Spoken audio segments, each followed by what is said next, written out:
now that you talked a lot about the mindset and that you have to have a certain self-confidence for the negotiation, I think it must be a specific kind of people who you send to the negotiation. And what would be kind of a typical team that you send to a negotiation situation? Is it only the ones who can actually make decisions?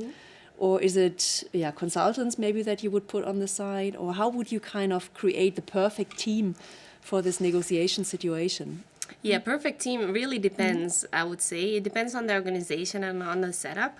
And there are a few practices on it. So if it's a smaller negotiation, you can always send one negotiator. But it's important that that person has enough understanding about the business, has made enough preparation, has the mandate, and so on. In the corporate world, we would often go multiple people into negotiation because you would have a lawyer, if it's a purchase contract, a procurement person, a subject matter expert who understands the technical aspects, and so on. And the teams could be larger, so 5 to 6 people. Now, what is the right number and what's the perfect number? Currently, I would think there should be at least 2 people in the negotiation, one that talks more and one that observes more. I'm collaborating with the Strandskov Negotiation Institute. That is a world leading negotiation institute for difficult negotiations, where when there are not so many alternatives. And their approach is to use the FBI model in the negotiation room. And I tend to agree, especially if you have those resources. And what does that mean? FBI based model is where you have a negotiator and a commander.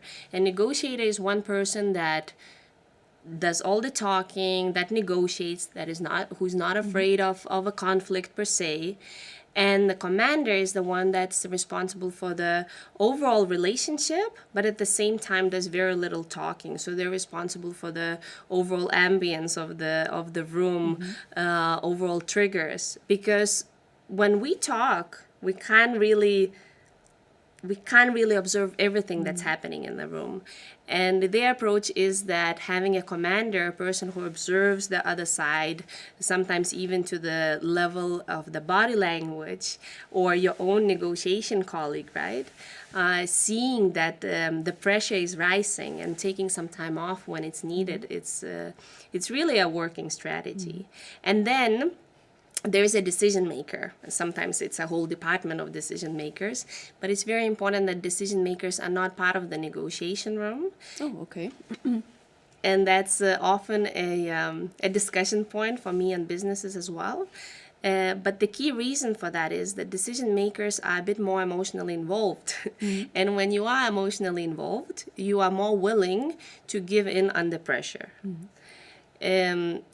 I'm not saying that there are no decision makers who cannot do that. There are people who are really holding well under the pressure.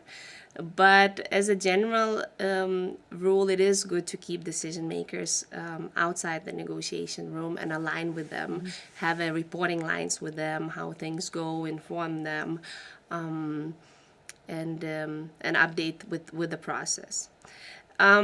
You also asked what type of negotiators are good negotiators. And to answer that, it's probably those that are not afraid of confrontation or conflict, so to say. So not the conflict in the argument that you're fighting and get heated, but so much to say that to have the approach that what you'll say, that it might not be perceived very well by the other side.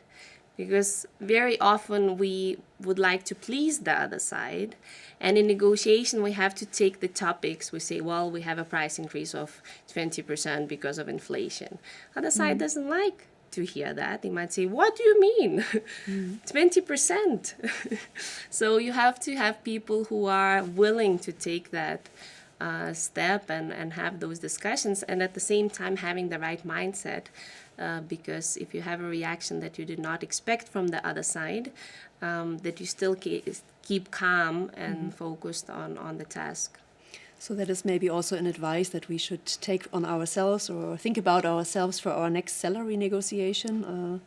To don't be shy or to confront the other side with some kind of requests and demands, but still keep this kind of a positive mindset, if I understand you correctly, because that seems to be a successful strategy. Yeah, mindset, yes, mindset, but at the same time, I would say, well, it's not the world we're living, but if you really want an effective outcome, it's probably best to send your best friend to negotiate your salary, because especially when we talk about female negotiators, we're really good to negotiate for somebody else.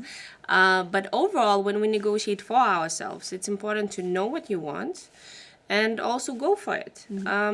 And having that mindset that it's okay, it's your objective, it's your goal, you deserve that, and you have to go into that room and negotiate.